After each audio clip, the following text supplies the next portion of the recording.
So এপলো Excel care হস্পিটেলৰ তৰফৰ পৰা আমি এইটোৱে মেছেজ দিব বিচাৰিছোঁ এই থেলাচেমিয়া ডে'ৰ উপলক্ষে যে আমাৰ হস্পিটেলৰ পৰা আমি থেল পেক বুলি এটা পেকেজ উলিয়াইছোঁ স্পেচিয়েলি থেলাচেমিয়া পেচেণ্টৰ কাৰণে আৰু ছ'চাইটিৰ যিসকল থেলাচেমিয়া ৰোগী আছে তেওঁলোকৰ কথা লক্ষ্য ৰাখিছোঁ কাৰণ ধৰি লওক বহু ক্ষেত্ৰত গভৰ্ণমেণ্ট হস্পিটেলত আমাৰ অসুবিধা হয় যে থেলাচেমিয়া পেচেণ্ট এজন পঠালে ব্লাডটো নাপায়। 2 নম্বৰ কথা হৈছে তাতে বহুত অভাৰলোড হয় কাৰণ পেচেণ্ট বাৰ্ডেন বহুত হয়। তেনে ক্ষেত্ৰত কেতিয়াবা কি হয় ইমাৰ্জেঞ্চি কাৰণে তেওঁলোক প্ৰাইভেট হস্পিটেলত আহিব লগা হয় আৰু আহিলে প্ৰাইভেট হস্পিটেলত বিকজ অফ দ্য কষ্ট ইছ্যু তেওঁলোকে ট্ৰিটমেণ্টটো বেয়াৰ কৰিব নোৱাৰে। তো সেই কথাটো ভাবি আমি এটা complete end to end package ওলাইছোঁ যিটো থেল পেক বুলি আমি লঞ্চ কৰিছোঁ এইবাৰ। তো তাতে আপোনাৰ পেচেণ্টজনৰ আহিলে যেতিয়া ব্লাড টেষ্টিংখিনি হ'ব তাৰপিছত পেচেণ্টক ডক্টৰ এজনে ভালকৈ চোৱা হ'ব। তাৰপিছত তেওঁক যিখিনি ব্লাড ৰিকুৱাৰমেণ্ট থাকিব tested blood properly tested blood তাতে লিউকোৰিডিউচ ব্লাড যাতে কোনো ধৰণৰ ৰিয়েকশ্যন নহয় আৰু ব্লাডৰ পৰা যাতে এডিকুৱেট হিমোগ্ল'বিন ইম্প্ৰুভমেণ্ট হয় সেইটো লক্ষ্য ৰাখিয়ে যিটো এট দ্য বেষ্ট যিটো এভেইলেবল ব্লাড টেষ্টেড সেইটো আমি ব্লাড তেওঁলোকক দিয়া হ'ব আৰু ট্ৰান্সমিশ্যনৰ পিছত পেচেণ্টজনে কিমানখিনি মানে ভাল হ'ল কিমানখিনি উন্নতি হ'ল ট্ৰিটমেণ্টৰ পিছত সেইখিনিও লক্ষ্য ৰাখি তেওঁক এজন ডক্টৰে চাই উঠি তাক ডিছচাৰ্জ কৰা হৈছে। গোটেই পেকেজটো জেনেৰেলি যিটো তেওঁলোকে দিছে সেইটো সেই এৰাউণ্ড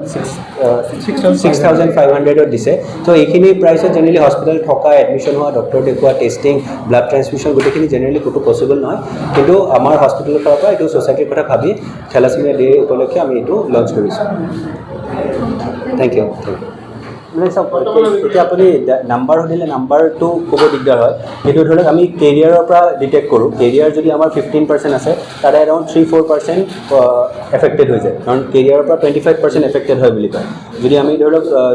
আমাৰ ছ'চাইটিত যিটো ডাটা আছে কেৰিয়াৰৰ ডাটাটো আছে তো যিটো স্ক্ৰিনিং কৰে এতিয়া চবৰেতো স্ক্ৰিনিং হোৱাও নাই প্ৰথম কথা সেইটো আৰু আমাৰ যিটো ডাটা থাকে সেইটো GMCৰ পৰা ওলোৱা ডাটা থাকে কাৰণ GMCৰ হায়েষ্ট পেচেণ্ট যায় আৰু AMC আছাম মেডিকেল কলেজ যিখন ডাঙৰ হস্পিটেল আছে তাৰে ডাটাটোৰ পৰা আমি ডাটাটো প্ৰেজেণ্ট কৰোঁ। তো সেনেকৈ কমিউনিটি ছাৰ্ভে হ'লেহে আমি পূৰা কমিউনিটি ডাটাটো দিব পাৰোঁ কিন্তু আমি যদি সেনেকৈ পুল হিচাপে লওঁ তেতিয়াহ'লে আমি ভাবোঁ যে 15% মান কেৰিয়াৰ আছে তাৰ ভিতৰত 3-4%। এতিয়া অসমৰ পপুলেশ্যনৰ 3-2%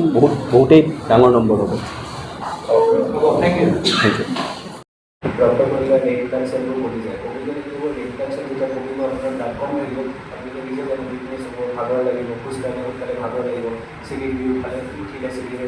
ফুটাব তাত যিটো কাম আগতে সহজতে কৰিব পাৰিছিলে নোৱাৰিব দৌৰিলে ফুটকে ভাগৰ লাগিব অলপ কেঁটা পৰিব মুখখন বগা পৰিব এইবোৰ লক্ষ্য। তাৰ উপৰিও থেলাচেমিয়া থাকিলে কি হয় লগতে অলপ জণ্ডিজৰ এটা ভাৱ থাকে। আপুনি যেতিয়া টেষ্টিং কৰাব লিভাৰ ফাংচন টেষ্ট কৰিব অলপ জণ্ডিজ পাব বিলিৰুবিনটো হ'লে 2, 3, 4 বা 5 এনেকৈ পাব। তো যদি দুটা বস্তু একেলগে আছে ব্লাডো কমি আছে জণ্ডিছো আছে তেতিয়াহ'লে সম্ভাৱনা আছে যে থেলাচেমিয়া থাকিব। আৰু সৰু ল'ৰা ছোৱালীৰ ক্ষেত্ৰত কি হয় সৰু ল'ৰা ছোৱালী যেতিয়া থেলাচেমিয়া মাইনৰ হয় সেইবোৰতো ডিফেক্ট নাই কিন্তু যিবোৰ ইণ্টাৰমিডিয়েট মেজৰ হয় তেওঁলোকৰ কি হ'ব যেতিয়া সৰু থাকিব ল'ৰা ছোৱালী 5 মাহৰ জেনেৰেলি 6 মাহৰ পৰা লক্ষণটো আৰম্ভ হয় বা 9 মাহ 10 মাহ তেতিয়া লক্ষণ আৰম্ভ হয় 1 বছৰ 2 বছৰ তেতিয়া হয় ল'ৰাটো বা ছোৱালীজনী এটা কৰিব অলপ এক্টিভিটি কমি যাব খাব নিবিচাৰিব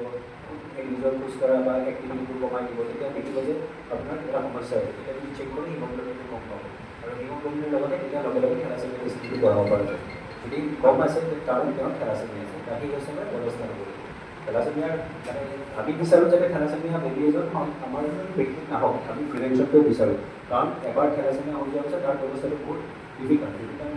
সাৰা জীবন ব্লাড দিব লাগিব তাৰ যদি আপুনি ভাবিছে যে আমি পাৰ্মানেণ্টলি কিউৰ কৰিম তাৰ এটা ব্যৱস্থা আছে ব'ন মেৰু ট্ৰান্সপ্লাণ্ট সকলোৱে সহজ ব'ন মেৰু ট্ৰান্সপ্লাণ্ট কৰি দিব তাত প্ৰেক্টিকেলি ডিফিকাল্ট কাৰণ ফাইনেন্সিয়েল ইছ্যু এটা থাকিব বহুত কষ্টলি প্ৰচিডিউৰ হয় বিভিন্ন কথা আছে আপোনাৰ ডক্টৰ লাগিব পষ্ট ট্ৰান্সপ্লাণ্ট কমপ্লিকেশ্যন যিবোৰ থাকে আমি হেণ্ডেল কৰিব লাগিব গতিকে চাব গ'লে ব্যৱস্থা আছে যিসকল অলৰেডি এফেক্টেড তেওঁলোকৰ কাৰণে এইটো ব্যৱস্থা আছে খুব আৰ্লি ফেজত কৰিব পৰা যায় 5 বছৰ 7 বছৰ বয়সত ট্ৰান্সপ্লাণ্ট কৰিব পৰা যায় কিন্তু মই ভাবোঁ যে আমি প্ৰিভেনশ্যনত বেছি ফ'কাছ কৰা দৰকাৰ এই ডিজিজৰ স্যাৰ আৰু এটা প্ৰশ্ন যে লং টাৰ্ম ব্লাড ট্ৰান্সফিউশ্যনৰ পৰা কেনেকুৱা ধৰণৰ ছাইড এফেক্ট আহিব পাৰে লং টাৰ্ম ব্লাড ট্ৰান্সফিউশ্যন যিটো আমি কওঁ সেইটো তাৰমানে অকল থেলাচেমিয়া পেচেণ্টটো নহয় এতিয়া আমাৰ যদি গাই ৰাখে যে কিডনি ফেইলৰ পেচেণ্ট ডায়েলাইচিছত চলি থাকে তেওঁলোকক ব্লাড লগা হয় কিছুমান পেচেণ্ট থাকে লিভাৰ ফেইলিয়ৰত থাকে বা লিভাৰৰ প্ৰব্লেম আছে তেওঁলোকৰ ব্লাড কৰিব যায় CLD পেচেণ্ট ব্লাড লৈ থাকিব লগা হয়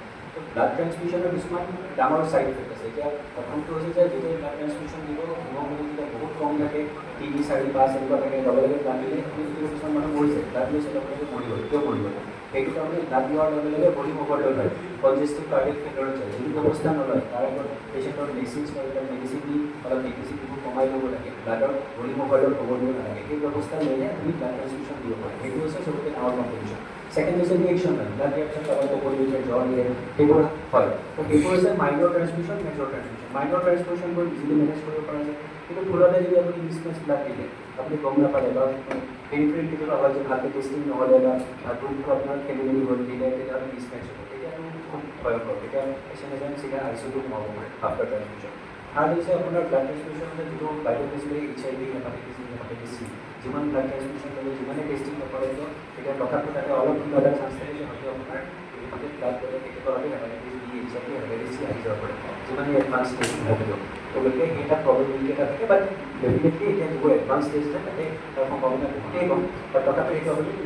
নাই কৰিব নোৱাৰে তাৰপিছত আৰু এটা থাকে ব্লাড ট্ৰান্সফিউশ্যন কৰিলে আইৰণ অভাৰলোড হয় যেতিয়া ভিতৰত ব্লাড লৈ থাকিব তাৰ লগত বডিত আপোনাৰ আইৰণ আহিব এই আইৰণবোৰ যাব বডিটো মিলাই যাব নোৱাৰে সি যাব হাৰ্টত জমা হ'ব লিভাৰত জমা হ'ব হাৰ্ট ফেইলৰ লিভাৰ ফেইলৰ এই দুটা ডাঙৰ চিম্পটম যেতিয়া ৰিপিটেড ব্লাড ট্ৰান্সফিউশ্যন হয় চ' ব্লাড ট্ৰান্সফিউশ্যনটো এনেকুৱা বস্তু নহয় যে পেচেণ্টক ব্লাড লাগে ব্লাড দিছোঁ ব্লাড লাগে ব্লাড দিছোঁ যে যেনেকৈ খুব মানে যেতিয়া খুব দৰকাৰ পেচেণ্টক তেতিয়া দিয়া উচিত আৰু পৰাপক্ষত চাব লাগে যে ব্লাড ট্ৰান্সফিউশ্যন নোহোৱাকৈ পেচেণ্টজনক আমি ঠিক কৰিব পাৰোঁ